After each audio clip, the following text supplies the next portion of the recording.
पप्पाला कधी भेटली शेवटचं? पेचलेलं नाही मी. कधी म्हणजे काल भेटली, परवा कधी भेटली तू? शेवटचं कधी भेटली? सकाळी पेचले नाही तर पेचले नाही. काय म्हणले तुला? काय पप्पांसोबत संवाद झाला? बोलले काय? काहीच नाही.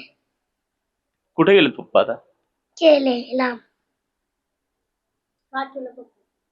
कोण केला पप्पाला? मारलं, मारून टाकला पप्पाला. कुणी मारलं? माहित नाही मला माहित नाही. अतिशय निरागस अशी ही मुलं आहेत. ताई, खरं तर खूप मोठा दुःखाचा डोंगर तुमच्यावरती कोसळलाय.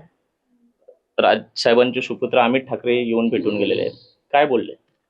ते म्हणले तुमच्या नवऱ्याला नक्की आम्ही न्याय देऊ, असं होणार नाही. तुमच्या मुलीसाठी नक्की तुमच्या नवऱ्याला न्याय देऊ. आणि त्याचं निर्गुणपणे हत्या केली. प्लॅनिंगनुसार सगळं विषय चुकता केला माझ्या नवऱ्याचा. सगळ्यांनी चटणीचे पाणी घातले प्लॅन करून.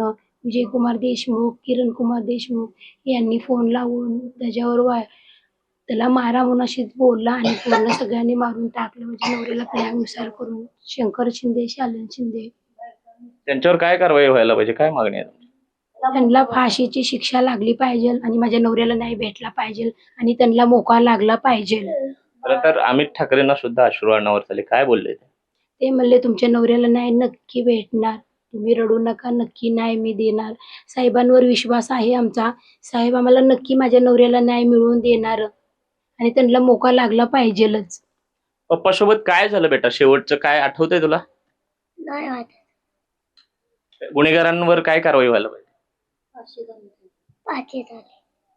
काय केलं काय तुझ्या पप्पाला? काय पप्पासोबत काय केलं त्या लोकांनी? कोण केला? मारून टाकलं पप्पाला. मारलं, पोटात टाकून मारला. मिरची तोडायला पाणी टाकतो. मिरची बाळा, तू शाळेत जाते? जाते. कितवीला आहे? तो पारख्या गटाचा तो त्या